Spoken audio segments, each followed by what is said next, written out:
Class 12 का computational thinking and programming unit tough लगता है या फिर कोडिंग देखते ही दिमाग हैंग हो जाता है? तो आज का वीडियो आपके लिए गेम चेंजर होने वाला है, क्योंकि यहाँ पर हम सिर्फ थ्योरी नहीं बल्कि हर कॉन्सेप्ट को सिंपल, लॉजिकल और एग्जाम ओरिएंटेड वे में ब्रेक करने वाले हैं। Rocket shot. और सबसे इम्पोर्टेंट, जो टॉपिक्स आपको कंफ्यूजिंग लगते हैं उन्हें हम इतना इजी बना देंगे कि आप खुद बोलेंगे, अरे ये तो इतना सिंपल था। Awesome. So guys, welcome back to Edu Mastery. Alright, तो चलिए शुरू करते हैं। गोल हमारा बिल्कुल क्लियर है, राइट? इस यूनिट के हर चैप्टर, हर छोटे से छोटे कॉन्सेप्ट को इतना क्रिस्टल क्लियर करना है कि एग्जाम में 40 मार्क्स सीधे आपकी पॉकेट में हो। Let's get started. हेलो बच्चों, आपका स्वागत है एडू मास्टरी में, जहां हम आज आपको पाइथन रिवीजन का 2 और 1 समझाने वाले हैं, जिससे आप बोर्ड्स में इजीली फुल स्कोर कर पाओ। तो चलो टाइम वेस्ट नहीं करते हैं और सीधा जंप करते हैं। तो चलो शुरू करते हैं पाइथन की ग्रामर से। देखो, सिंपल सी बात है, कोई भी लैंग्वेज, चाहे इंग्लिश हो या हिंदी, उसको अच्छे से बोलने या लिखने के लिए पहले उसके बेसिक सीखने पड़ते हैं ना। जैसे इंग्लिश के लिए ABCD, वैसे ही पाइथन में कोड करने के लिए हमें उसके सबसे छोटे छोटे बिल्डिंग ब्लॉक्स को समझना पड़ेगा। तो ये टोकन आखिर चीज क्या है?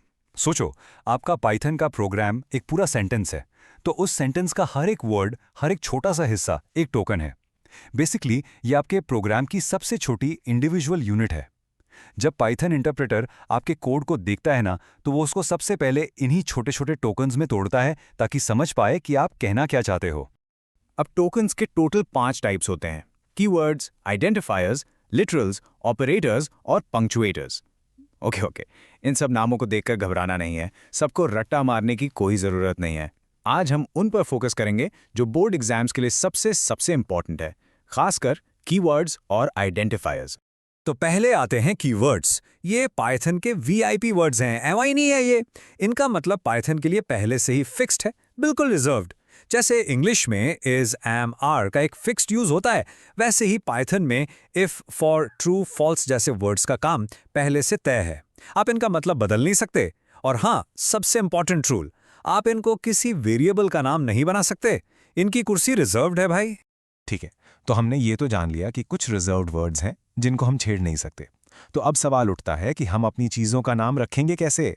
अब हम सीखेंगे पाइथन में नामकरण की कला, मतलब अपने वेरिएबल्स, फंक्शंस, इन सबको नाम देने के रूल्स क्या हैं। और इसी प्रोसेस को, इस नाम देने को ही हम कहते हैं आइडेंटिफायर्स। सिंपल भाषा में आइडेंटिफायर वो नाम है जो हम किसी वेरिएबल, फंक्शन या किसी और चीज़ को देते हैं। ऐसे समझो, अगर वेरिएबल एक डिब्बा है जिसमें आप अपना डेटा रखते हो, तो आइडेंटिफायर उस डिब्बे पे लगा हुआ लेबल है जिससे आपको पता चलता है कि अंदर क्या माल मसाला है। Simple, right? लेकिन नाम रखने के कुछ रूल्स हैं, ऐसी मन से कुछ भी नहीं रख सकते। इनको दिमाग में फिट कर लो। रूल नंबर 1, नाम हमेशा या तो एक लेटर से शुरू होगा, स्मॉल A to Z, या कैपिटल A to Z, या फिर अंडरस्कोर से, नंबर से कभी नहीं। रूल नंबर 2, पहले कैरेक्टर के बाद आप लेटर्स, नंबर्स या अंडरस्कोर कुछ भी यूज कर सकते हो, कोई दिक्कत नहीं। रूल नंबर 3, सबसे इंपॉर्टेंट, गलती से भी किसी कीवर्ड को नाम मत बना देना। और रूल नंबर 4, कोई भी स्पेशल सिंबल जैसे @ हैश, परसेंटेज, एक्सक्लेमेशन मार्क बिल्कुल भी अलाउड नहीं है। एक भी रूल तोड़ा ना तो पाइथन सीधा एरर देगा। चलो, इन एग्जाम्पल से बिल्कुल क्लियर हो जाएगा। देखो, माई मार्क्स अच्छा बचा है, वैलिड है, लेकिन माई मार्क्स इनवैलिड है। क्यों? क्योंकि ये जो डैश है ना, ये एक स्पेशल सिंबल है, अलाउड नहीं है। ठीक है। अंडरस्कोर टोटल बिल्कुल वैलिड है, अंडरस्कोर से स्टार्ट कर सकते हैं, पर @ मार्क्स इनवैलिड है। मार्क्स 95 बिल्कुल ठीक है क्योंकि नंबर बाद में आ रहा है, लेकिन 95 मार्क्स बिल्कुल गलत है क्योंकि नाम नंबर से शुरू नहीं हो सकता। और फॉर, अरे बाप रे, ये तो कीवर्ड है, इसको वेरिएबल बनाना तो पाप है प्रोग्रामिंग में। ये कॉमन मिस्टेक्स हैं एग्जाम में, इनका खास ध्यान रखना। ओके बच्चों, अब दिमाग के सारे दरवाजे खोल लो, क्योंकि अब हम आ गए हैं इस चैप्टर के सबसे इंपॉर्टेंट और थोड़ा सा ट्रिकी कॉन्सेप्ट पर। बोर्ड एग्जाम्स में इससे क्वेश्चन आना ऑलमोस्ट पक्का है। पाइथन में कुछ डेटा टाइप्स होते हैं जिनको आप बनाने के बाद चेंज कर सकते हो, और कुछ होते हैं जो एक बार बन गए तो बस बन गए, पत्थर की लकीर, उन्हें आप बदल नहीं सकते। इन्हीं को हम कहते हैं म्यूटेबल यानी बदलने वाले, और इम्यूटेबल यानी ना बदलने वाले। इसको समझने का सबसे बेस्ट तरीका है ये एनालॉजी। सोचो, म्यूटेबल डेटा टाइप्स एक व्हाइट बोर्ड की तरह हैं। आप उसी बोर्ड पर कुछ लिखो, उसको डस्टर से मिटाओ और फिर कुछ नया लिख दो। बोर्ड तो वही का वही रहा ना। इसे कहते हैं इन प्लेस चेंज। दूसरी तरफ इम्यूटेबल डेटा टाइप्स एक बुक के प्रिंटेड पेज की तरह हैं। क्या आप उस पर लिखे टेक्स्ट को मिटा सकते हो? नहीं ना। अगर कुछ चेंज करना है तो आपको पूरा का पूरा नया पेज प्रिंट करना पड़ेगा। समझ गए? चलो अब इसका लाइव प्रूफ देखते हैं। हमने एक वेरिएबल बनाया x और उसमें वैल्यू डाल दी 10। अब ये id फंक्शन क्या है? ये बेसिकली हर वेरिएबल का आधार कार्ड नंबर है, यानी उसका मेमोरी एड्रेस। तो यहाँ x एक मेमोरी लोकेशन को पॉइंट कर रहा है जहां 10 रखा हुआ है। मान लो उस लोकेशन का एड्रेस है 204567890। और अब देखो जादू, जैसे ही हमने x की वैल्यू बदलकर 20 की, उसका मेमोरी एड्रेस यानी ID बदल गया। देखा, पहले एड्रेस के एंड में 890 था, अब 930 है। इससे क्या साबित होता है?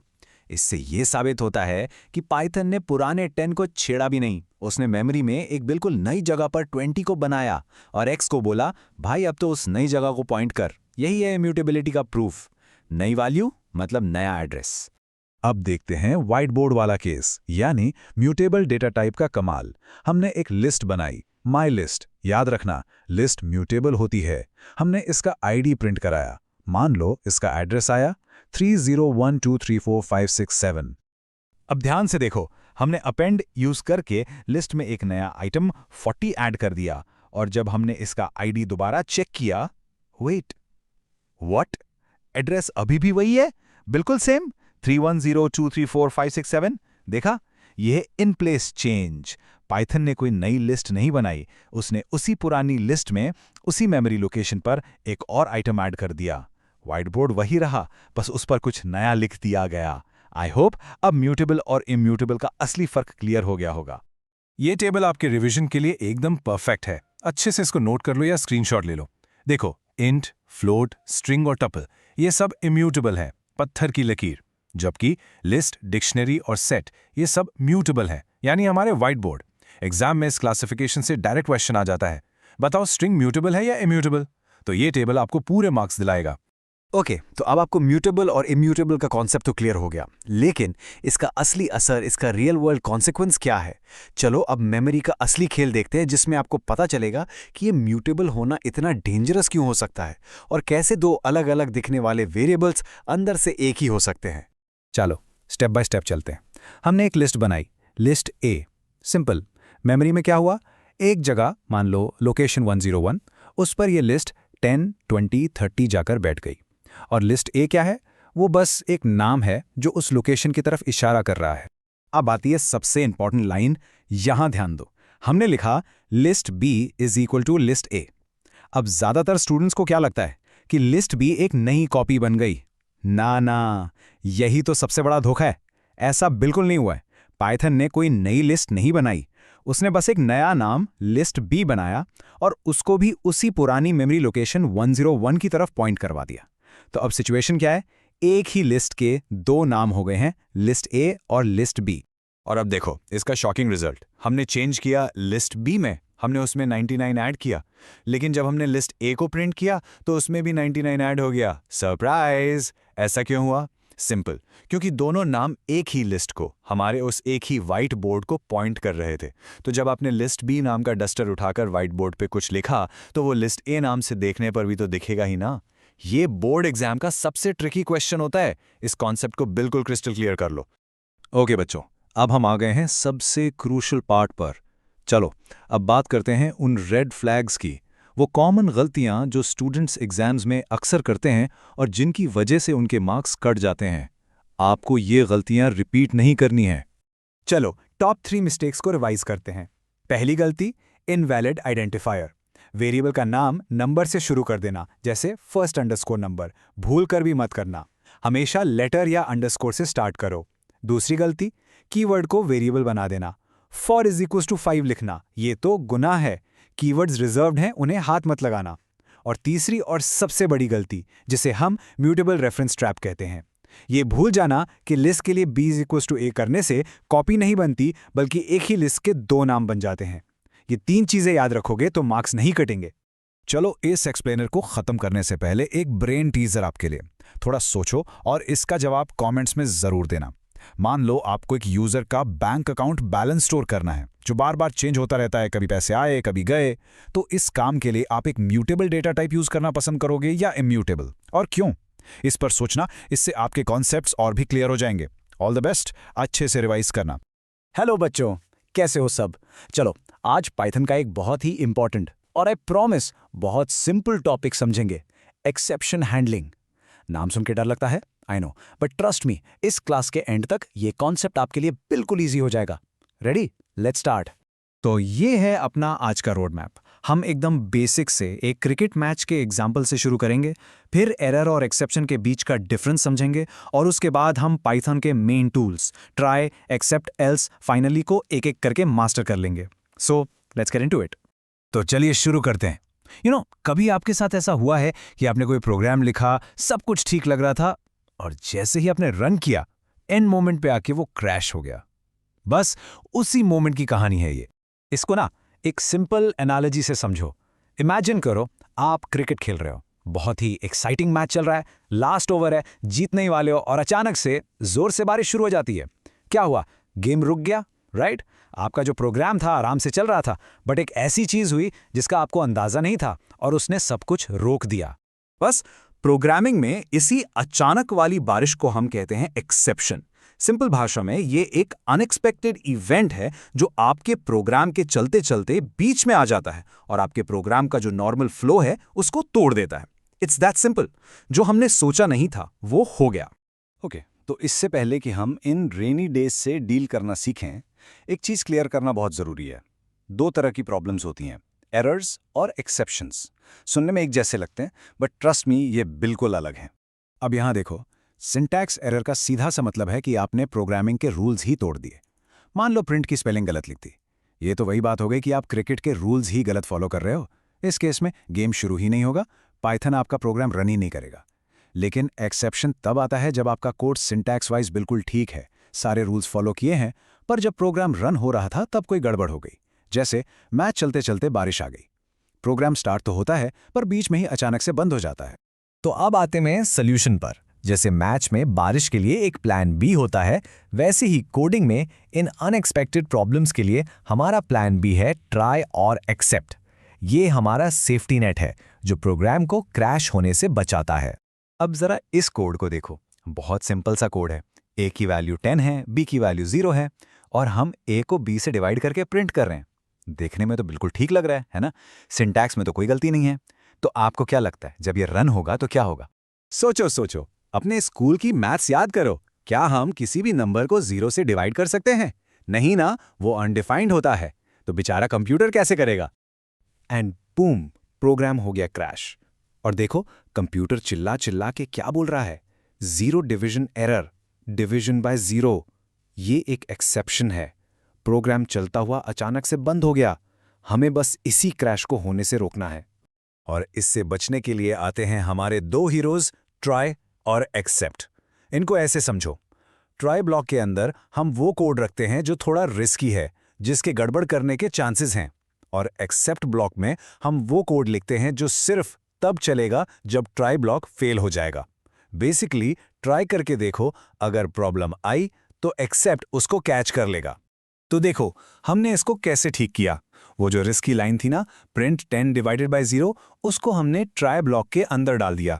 फिर हमने पाइथन को बोला, देखो भाई, अगर इस ट्राई के अंदर 0 डिवीजन एरर आए तो क्रैश मत करना, बल्कि एक्सेप्ट ब्लॉक में जाकर ये मैसेज प्रिंट कर देना, you can't divide by 0।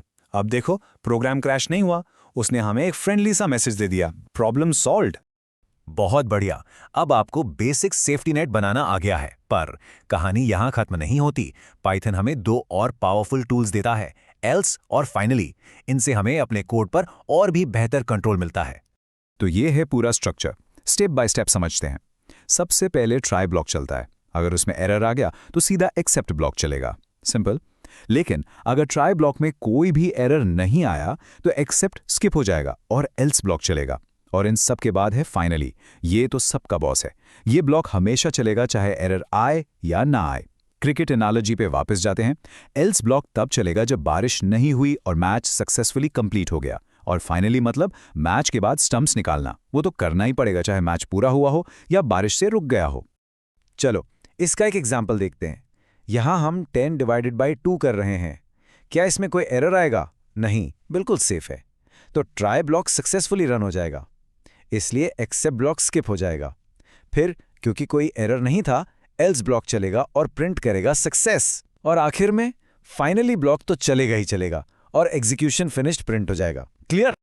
Okay, अब आपके लिए एक क्वेश्चन। सोचो, अगर मैं इस कोड में 10 डिवाइडेड बाई 2 की जगह वापस 10 डिवाइडेड बाई 0 कर दूं, तो इन चारों में से कौन कौन से ब्लॉक्स रन होंगे? दिमाग लगाओ, सोचो जरा। बिल्कुल सही। देखो, जैसे ही ट्राई ब्लॉक में 10/0 होगा, एरर आ जाएगा, तो कंट्रोल सीधा एक्सेप्ट ब्लॉक में जंप करेगा और एन एरर अकर्ड प्रिंट हो जाएगा। और क्योंकि एरर आया था, इसलिए एल्स ब्लॉक को पूरी तरह इग्नोर कर दिया जाएगा, वो नहीं चलेगा। और फाइनली वो तो हमारा परमानेंट दोस्त है, वो तो आखिर में चलेगा ही। तो हमारा फाइनल आउटपुट होगा एन एरर अकर्ड और उसके बाद execution finished. Simple, right? Great. तो चलो, अब जो कुछ भी हमने सीखा है उसको फटाफट से समेट लेते हैं। ये जो आपने आज सीखा है ना, ये एक सुपर पावर जैसा है।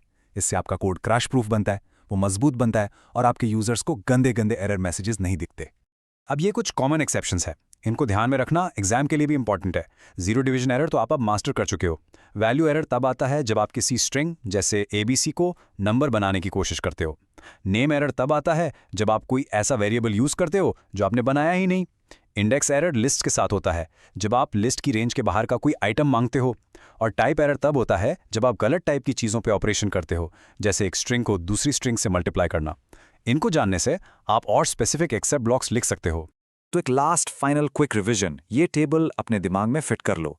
ट्राई हमेशा पहले चलने की कोशिश करता है, एक्सेप्ट सिर्फ तब जब ट्राई फेल हो, एल्स सिर्फ तब जब ट्राई पास हो, और फाइनली हमेशा नो मैटर व्हाट। और एक रूल हमेशा याद रखना, ट्राई ब्लॉक अकेला नहीं हो सकता, उसके साथ या तो एक्सेप्ट होना चाहिए या फाइनली होना चाहिए, या दोनों। और अब सबसे इंपॉर्टेंट बात, ये हमारा गुरु मंत्र है, सुनो। अगर आपसे प्रोग्राम नहीं बन रहा है, अगर आप डर रहे हो, तो टेंशन मत लो। जो भी कोड हमने आज देखा उसको 5-5 बार कॉपी में लिखो, कंप्यूटर पे टाइप करो, तब तक लिखो जब तक वो आपके दिमाग में और आपकी उंगलियों में बस ना जाए। यही एक तरीका है कोडिंग का डर भगाने का और मसल मेमोरी बिल्ड करने का। तो आखिर में बस एक ही चीज कहूंगा, practice is the key.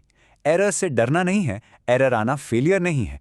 Error आना एक साइन है कि आप सीख रहे हो, और अब तो आपको उन्हें हैंडल करना भी आ गया है। So go on, write code, make mistakes and then fix them. यही तरीका है एक अच्छा प्रोग्रामर बनने का। All the best. हेलो बच्चों, तो रेडी हो जाओ, क्योंकि आज हम पाइथन के एक ऐसे टॉपिक को मास्टर करने वाले हैं जिसमें से सबसे ज्यादा क्वेश्चंस आते हैं, and that is functions.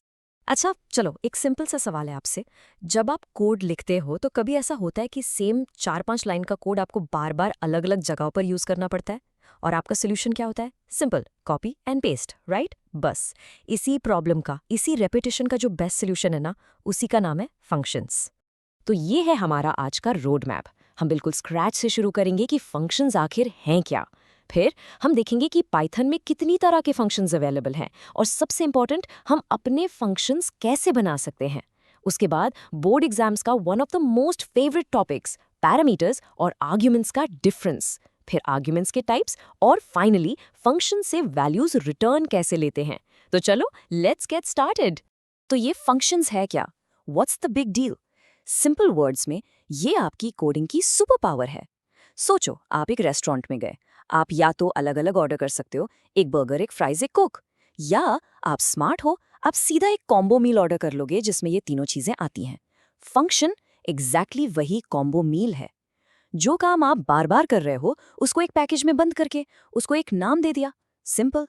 Technically बोले तो a function is a named reusable block of code. मतलब क्या हुआ? वही कोड जो आप बार बार कॉपी पेस्ट कर रहे थे, उसको हमने एक बॉक्स में डाला और उस बॉक्स को एक नाम दे दिया, जैसे कैलकुलेट अंडरस्कोर एवरेज। अब जब भी एवरेज निकालना है, पूरा लॉजिक दोबारा नहीं लिखना, बस उस बॉक्स को आवाज लगानी है, उसे कॉल करना है। सोचो कितना टाइम और कितनी मेमोरी बचेगी। अब देखो, फंक्शन सिर्फ वो नहीं होते जो हम बनाते हैं। पाइथन इतना अमेजिंग इसीलिए है because it comes with a full tool kit of premade functions. Generally हम इनको 3 कैटेगरीज में डिवाइड करते हैं। सो ये हैं हमारे 3 main types. First, built in functions. ये पाइथन के अंदर पहले से ही आते हैं, we don't have to do anything. Second है मॉड्यूल फंक्शंस, जिनके लिए हमें एक स्पेशल लाइब्रेरी यानी मॉड्यूल को इंपोर्ट करना पड़ता है, जैसे math module for math functions. और थर्ड, जो इस चैप्टर के हीरो हैं, वो है यूजर डिफाइंड फंक्शंस, मतलब वो फंक्शंस जो हम द प्रोग्रामर्स अपनी नीड के अकॉर्डिंग खुद बनाते हैं। बिल्ट इन फंक्शंस को तो आप जानते ही हो, प्रिंट फंक्शन। इससे ज्यादा कॉमन क्या होगा? एक चीज हमेशा याद रखना बच्चों, फंक्शन की पहचान ही ये ओपन एंड क्लोज ब्रैकेट्स होते हैं जो उसके नाम के आगे लगते हैं। लेन हमें किसी भी चीज की लेंथ देता है, मिन सबसे छोटी वैल्यू बताता है और मैक्स सबसे बड़ी। ये सब पाइथन में ऑलरेडी बने हुए हैं, रेडी टू यूज। ऑलराइट, अब आते हैं इस चैप्टर के सबसे इंटरेस्टिंग और पावरफुल पार्ट पर। अब हम सिर्फ कोड यूज नहीं करेंगे, अब हम कोड बनाएंगे।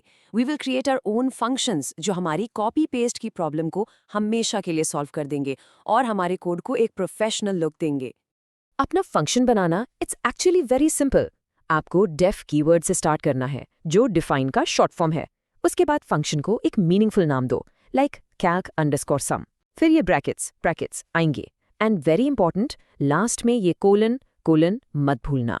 जैसे ही आप एंटर प्रेस करोगे, आप देखोगे कि कर्सर थोड़ा आगे से स्टार्ट होगा। इसे कहते हैं इंडेंटेशन, और आपका फंक्शन का सारा कोड इसी स्पेस के अंदर लिखा जाएगा। और जब इस फंक्शन को यूज करना हो तो बस उसका नाम लिखो और ब्रैकेट्स लगा दो। That's it, you have called the function. बच्चों, अब जो टॉपिक आ रहा है ना, प्लीज इस पर 5 स्टार लगा लो। आई कैन गारंटी यू ये बोर्ड्स का पेट क्वेश्चन है, difference between parameters and arguments. ये क्वेश्चन आएगा ही आएगा, चाहे वो डायरेक्ट डिफरेंस हो या 1 मार्क क्वेश्चन। तो बिल्कुल ध्यान से सुनना। देखो, इट्स वेरी सिंपल। जब हम फंक्शन को डिफाइन कर रहे होते हैं, यानी बना रहे होते हैं, जैसे डेफ क्यूब ऑफ ए, तो उसके ब्रैकेट्स के अंदर जो हम वेरिएबल लिखते हैं ना, जैसे यहाँ ए है, जो वैल्यू को रिसीव करने के लिए खाली जगह एक प्लेस होल्डर है, उसे कहते हैं पैरामीटर। और जब हम उस फंक्शन को यूज करते हैं, यानी कॉल करते हैं क्यूब ऑफ 2, तो जो एक्चुअल वैल्यू हम उसके अंदर भेजते हैं, जैसे यहाँ नंबर 2 है, उसे कहते हैं आर्ग्यूमेंट। सिंपल ट्रिक याद रखो, A for argument, A for actual value. Parameter एक खाली बॉक्स है और आर्ग्यूमेंट वो चीज है जो आप उस बॉक्स के अंदर डालते हो। ओके, सो अब हमें पता चल गया कि आर्ग्यूमेंट्स एक्चुअल वैल्यूज होती हैं। बट अब सवाल ये है कि ये वैल्यूज हम फंक्शन को कितने अलग अलग स्टाइल्स में दे सकते हैं। पाइथन इज वेरी फ्लेक्सिबल और ये हमें 3 मेजर ऑप्शंस देता है। इस टेबल से सब क्लियर हो जाएगा। सबसे पहला और सबसे कॉमन है पोजिशनल। यहाँ ऑर्डर इज एवरीथिंग।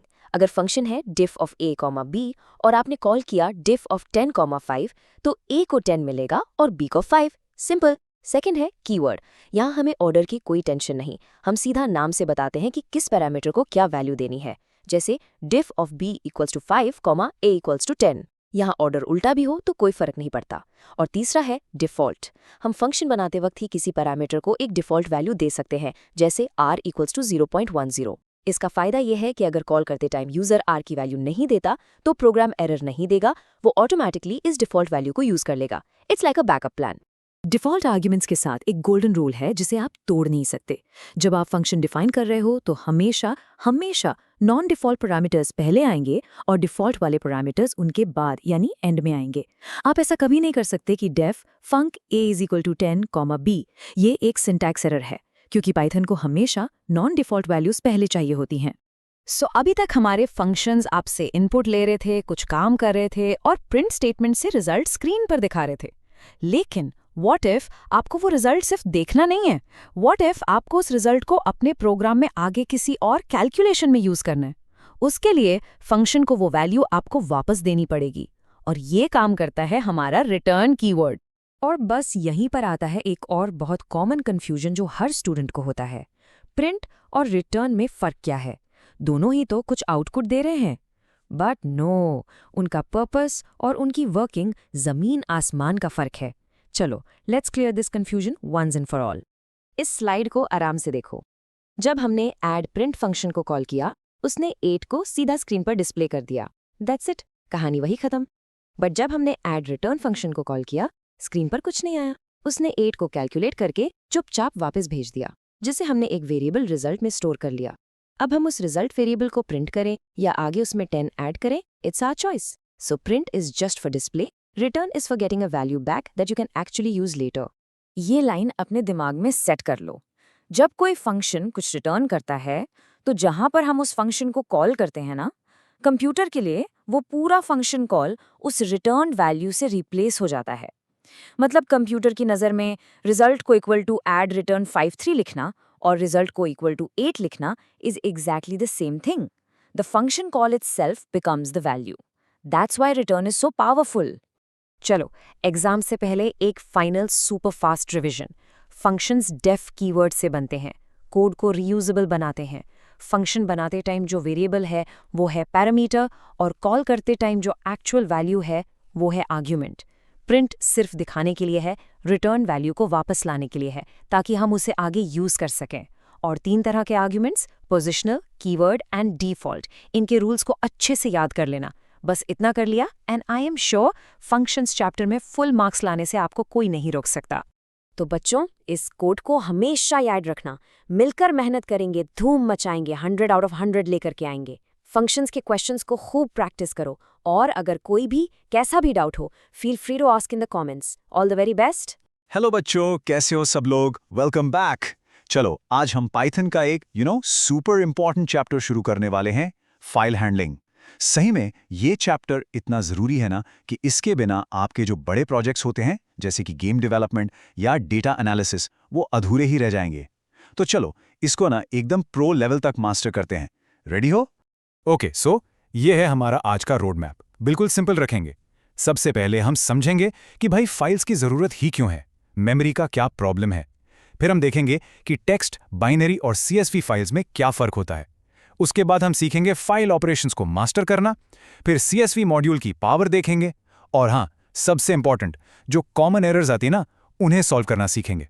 और आखिर में एकदम फास्ट एक quick revision for your exams. चलें? तो आते हैं हमारे पहले सवाल पर। आखिर हमें फाइल हैंडलिंग चाहिए ही क्यों? मतलब ऐसी क्या प्रॉब्लम है जिसका सलूशन फाइल्स हैं? चलो, इस कोर प्रॉब्लम को अच्छे से समझते हैं। अच्छा, आपने कभी सोचा है कि आप एक प्रोग्राम बनाते हो, उसमें इतना सारा डेटा एंटर करते हो, और जैसे ही प्रोग्राम बंद किया, फूफ, सब कुछ गायब। ऐसा क्यों होता है भाई? क्योंकि जब भी आपका प्रोग्राम चलता है ना, सारा डेटा एक टेम्पररी मेमोरी में स्टोर होता है, जिसे हम रैम कहते हैं। रैम ना एक ब्लैकबोर्ड की तरह है। जब तक क्लास चल रही है सब लिखा है, जैसे ही क्लास खत्म, डस्टर से साफ, प्रोग्राम बंद, रैम साफ, सारा डेटा लॉस्ट। तो है ब्लैकबोर्ड वाली प्रॉब्लम का सॉल्यूशन क्या है? वेल, इसका हीरो है फाइल हैंडलिंग। फाइल हैंडलिंग की हेल्प से हम अपने प्रोग्राम के डेटा को परमानेंटली स्टोर कर सकते हैं। कहाँ? अपनी हार्ड डिस्क पर।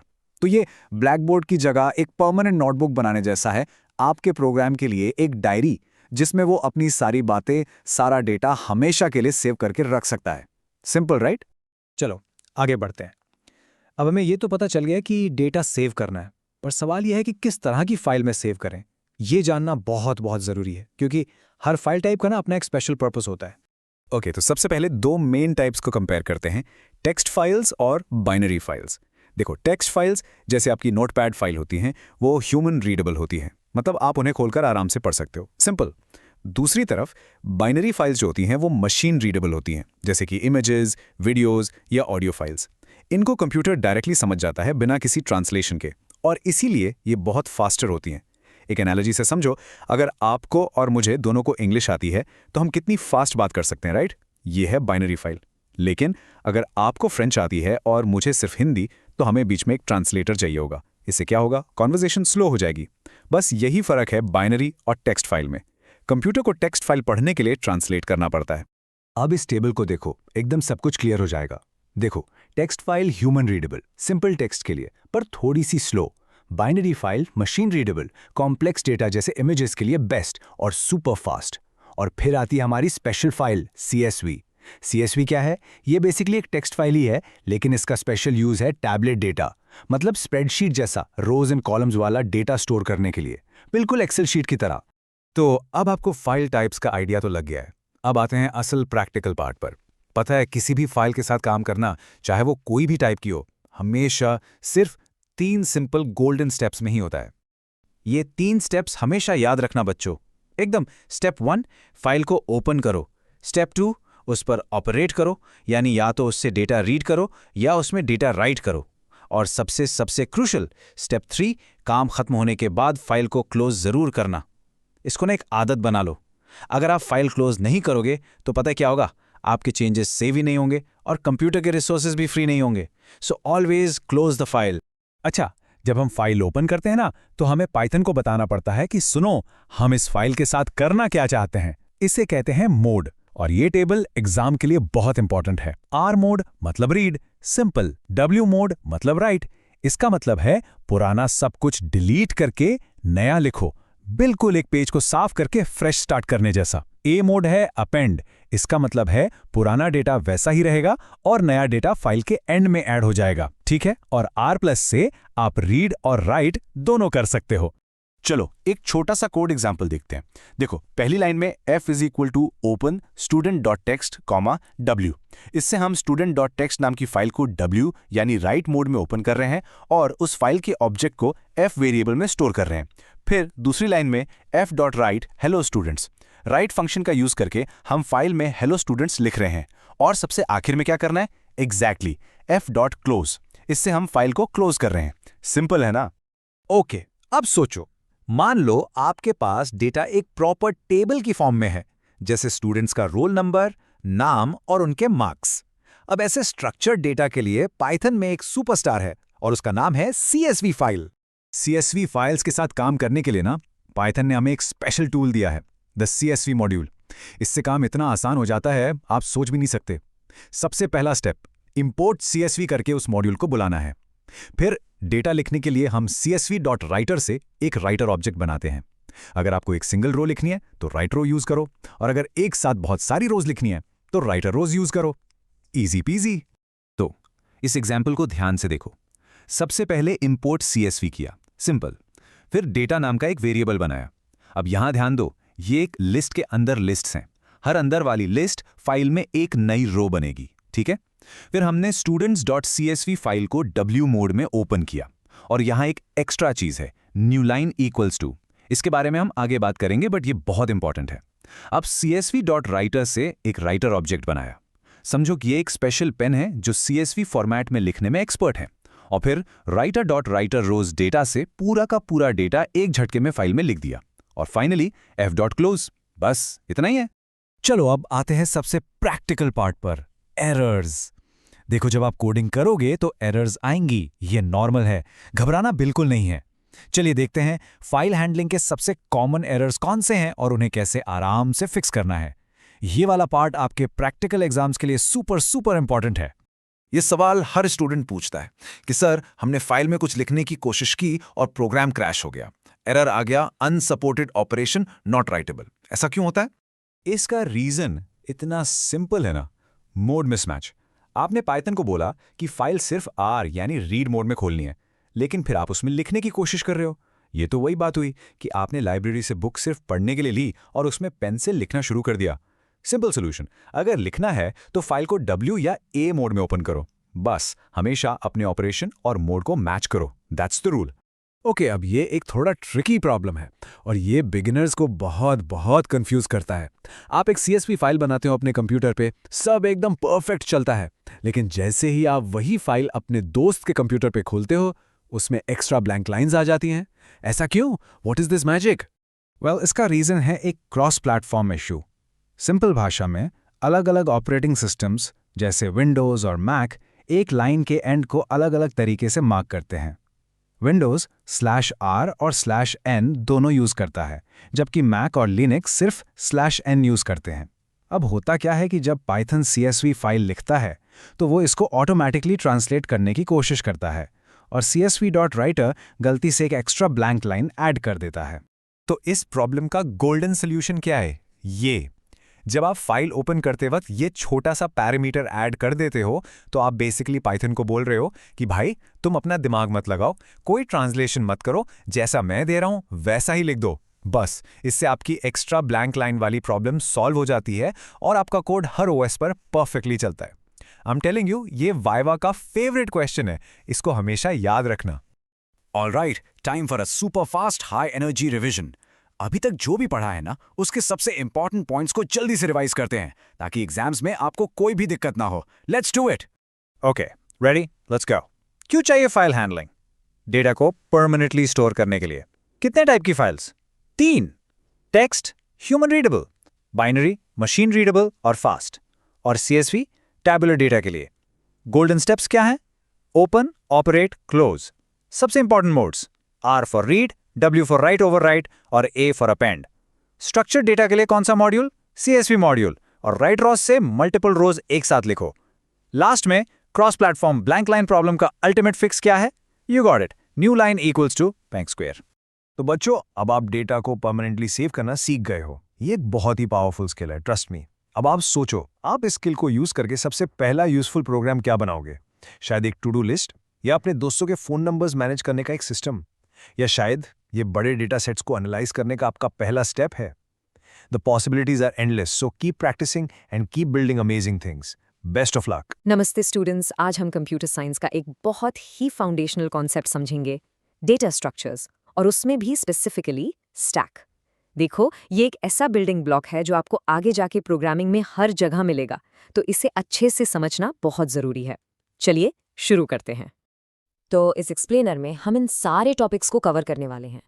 हम बिल्कुल बेसिक्स से स्टार्ट करेंगे कि भाई स्टैक होता क्या है, और फिर धीरे धीरे आगे बढ़ते हुए एक प्रैक्टिकल कोड एग्जाम्पल भी देखेंगे। तो सबसे पहला सवाल, ये डेटा स्टैक आखिर है क्या? इसके पीछे का मेन आइडिया क्या है? चलो इसे समझते हैं। अच्छा, एक simple real life situation imagine करो। मान लो आप किसी फंक्शन में हो या कैफेटेरिया में, और वहाँ प्लेट्स का एक ढेर लगा हुआ है, एक के ऊपर एक। अगर आपको एक प्लेट उठानी है तो आप कौन सी प्लेट सबसे पहले उठाओगे? ऑब्वियसली जो सबसे ऊपर रखी है, राइट? आप बीच से या नीचे से निकालने की कोशिश तो नहीं करोगे, वरना पूरा स्टैक गिर जाएगा। बस एग्जैक्टली यही कॉन्सेप्ट है एक स्टैक का। कंप्यूटर साइंस में स्टैक एक तरह का डेटा कंटेनर है, जिसका एक सिंपल सा रूल है, जो आइटम सबसे आखिरी में डाला जाएगा वही आइटम सबसे पहले बाहर निकलेगा। इस रूल को हम कहते हैं लाइफो, यानी लास्ट इन फर्स्ट आउट। चलो अब इस लाइफो प्रिंसिपल को थोड़ा और गहराई से समझते हैं, क्योंकि ये इस पूरे कॉन्सेप्ट की नींव है, द फाउंडेशन। देखो, बिल्कुल सिंपल है। जैसे आप एक बिस्किट का पैकेट खोलते हो, आप हमेशा सबसे ऊपर वाला बिस्किट ही पहले निकालते हो। आप पैकेट के बीच से या नीचे से बिस्किट नहीं निकाल सकते। स्टैक में भी आने और जाने का रास्ता सिर्फ एक ही है, सबसे ऊपर से, जिसे हम टॉप कहते हैं। अब इसके लिए ना कुछ टेक्निकल टर्म्स हैं। जब हम स्टैक में कोई नया डेटा डालते हैं, उस ऑपरेशन को कहते हैं पुश, और जब हम सबसे ऊपर वाला डेटा निकालते हैं, उस ऑपरेशन को कहते हैं पॉप। और याद रखना, ये दोनों ऑपरेशंस, पुश और पॉप, हमेशा स्टैक के टॉप से ही होते हैं। तो सवाल ये है कि कंप्यूटर इसका ट्रैक कैसे रखता है कि टॉप पर क्या है। इसके लिए वो एक स्पेशल पॉइंटर या कह लो एक मैनेजर यूज करता है, जिसे हम टॉप ही कहते हैं। जब स्टैक बिल्कुल खाली होता है तो इस टॉप पॉइंटर की वैल्यू होती है -1, मतलब स्टैक इज एम्प्टी। जैसे ही हम पहला एलिमेंट पुश करते हैं, इसकी वैल्यू बढ़कर हो जाती है 0। दूसरा एलिमेंट पुश करने पर 1, फिर 2 एंड सो ऑन। और जब हम पॉप करते हैं तो टॉप की वैल्यू 1 से कम हो जाती है। ओके, अब हम स्टैक के दो सबसे इंपॉर्टेंट ऑपरेशंस को डिटेल में देखते हैं, पुश और पॉप। यही इसके कोर फंक्शंस हैं। जब भी हम कोई नया एलिमेंट पुश करते हैं तो सबसे पहले एक चेक होता है, क्या स्टैक पहले से भरा हुआ तो नहीं है। इस सिचुएशन को हम ओवरफ्लो कहते हैं, जिसके बारे में हम आगे बात करेंगे। अगर जगह है तो हम टॉप पॉइंटर को 1 से बढ़ाते हैं और उस नई जगह पर नया एलिमेंट डाल देते हैं। बिल्कुल वैसे ही पॉप ऑपरेशन करने से पहले कंप्यूटर चेक करता है कि क्या स्टैक खाली तो नहीं है। इस सिचुएशन को हम अंडरफ्लो कहते हैं। अगर स्टैक खाली नहीं है तो वो टॉप पर रखे एलिमेंट को निकाल लेता है और फिर टॉप पॉइंटर की वैल्यू 1 से कम कर देता है। सिंपल। प्रोग्रामिंग में हमें हमेशा बेस्ट केस सिनेरियो के अलावा एज केसेस यानी पॉसिबल एरर्स का भी ध्यान रखना पड़ता है। स्टैक के केस में 2 बहुत कॉमन एरर्स आ सकती हैं। पहला है स्टैक ओवरफ्लो। इसे ऐसे समझो कि आपके पास एक डब्बा है जिसमें सिर्फ 5 किताबें आ सकती हैं। वो डब्बा ऑलरेडी फुल है। अब आप उसमें एक और छठी यानी 6th किताब डालने की कोशिश कर रहे हो। क्या होगा? किताब नहीं जाएगी क्योंकि जगह ही नहीं है। That is a stack overflow. और दूसरा है स्टैक अंडरफ्लो। अब सोचो, वही डब्बा बिल्कुल खाली है, उसमें एक भी किताब नहीं है और आप उसमें से किताब निकालने की कोशिश कर रहे हो। अरे एरर आएगा ना, जब कुछ है ही नहीं तो निकालोगे क्या? ये है अंडरफ्लो। ये पॉइंट एग्जाम के लिए बहुत इंपॉर्टेंट है, ओवरफ्लो और अंडरफ्लो के बीच का डिफरेंस। ठीक है, थ्योरी काफी हो गई, अब इन सब कॉन्सेप्ट्स को एक्शन में देखते हैं। चलो पाइथन में एक छोटा सा प्रोग्राम लिखते हैं ताकि सब कुछ बिल्कुल क्रिस्टल क्लियर हो जाए। हमारा प्रॉब्लम स्टेटमेंट बहुत सिंपल है। हमें नंबर्स की एक लिस्ट दी जाएगी। हमारा काम है उस लिस्ट में से उन सभी नंबर्स को ढूंढना जो 3 से पूरी तरह डिवाइड हो जाते हैं और उन्हें एक स्टैक में पुश करना है।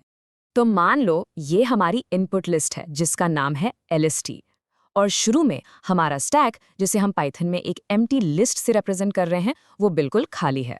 ओके, अब कोड देखो। बहुत ही सिंपल सा फॉर लूप चलाएंगे जो LST के हर नंबर, जिसे हम यहाँ I कह रहे हैं, उसके पास जाएगा। लूप के अंदर हम एक कंडीशन चेक करेंगे। इफ I %3 = 0, ये जो परसेंट का सिंबल है ना, इसे कहते हैं मॉड्यूलो ऑपरेटर। ये हमें डिवीजन का रिमाइंडर देता है। तो अगर किसी नंबर को 3 से डिवाइड करने पर रिमाइंडर 0 आता है, इसका मतलब नंबर 3 से डिविजिबल है, राइट? अगर ये कंडीशन ट्रू होती है तो हम stack.append यूज करके उस नंबर को अपने स्टैक में डाल देंगे। पाइथन में लिस्ट का अपेंड फंक्शन हमेशा आखिर में एलिमेंट ऐड करता है, जो बिल्कुल पुश ऑपरेशन की तरह ही काम करता है। जब ये कोड पूरा चल जाएगा, हमारा स्टैक कुछ ऐसा दिखेगा। देखो, इसमें सिर्फ वही नंबर्स हैं जो 3 से डिविजिबल हैं। लूप ने पहले 3 को पुश किया, फिर 9 को पुश किया, फिर 12 पुश हुआ और सबसे आखिर में 15 पुश हुआ। इसका मतलब अभी स्टैक के टॉप पर कौन सा एलिमेंट है? बिल्कुल सही, 15। अब सबसे क्रूशियल पॉइंट, हमें स्टैक को लाइफो रूल के हिसाब से डिस्प्ले करना है, यानी जो लास्ट में गया वो पहले दिखना चाहिए। इसलिए हम लिस्ट को सीधा प्रिंट नहीं कर सकते, हमें एक रिवर्स लूप चलाना पड़ेगा। ये कोड देखो, रेंज len of stack -1, -1, -1। इसका मतलब है लूप शुरू होगा लिस्ट के लास्ट इंडेक्स से, चलेगा 0 इंडेक्स तक और हर बार एक स्टेप पीछे जाएगा। इससे हमारा आउटपुट आएगा, पहले 15 प्रिंट होगा, फिर 12, फिर 9 और आखिर में 3। यही तो है लाइफो ऑर्डर। चलो, अब इस पूरे चैप्टर का एक फटाफट से रिवीजन कर लेते हैं ताकि सारे कॉन्सेप्ट्स आपके दिमाग में अच्छे से सेट हो जाएं। तो इस चैप्टर के कोर पॉइंट्स ये हैं। पहला, स्टैक हमेशा लाइफो प्रिंसिपल पर काम करता है। दूसरा, इसके 2 मेन ऑपरेशंस हैं, पुश यानी डेटा डालना और पॉप यानी डेटा निकालना। और तीसरा, इसके 2 कॉमन एरर से बचना है, ओवरफ्लो जब भरे हुए स्टैक में डालने की कोशिश करो और अंडरफ्लो जब खाली स्टैक से निकालने की कोशिश करो। ये जरूर याद रखना। तो इस एक्सप्लेनर के लिए इतना ही। अब आपके लिए एक छोटा सा होमवर्क है। सोचो कि आपके कंप्यूटर या फोन में जो अंडू बटन होता है, जो हम Ctrl+Z से यूज करते हैं, वो कैसे काम करता होगा। हिंट, आप जो भी लास्ट एक्शन करते हो वो सबसे पहले अंडू होता है। Sound familiar, right? बिल्कुल, ये स्टैक ही तो है। आई होप स्टैक का कॉन्सेप्ट आपको अच्छे से क्लियर हो गया होगा। नेक्स्ट टाइम तक कीप लर्निंग।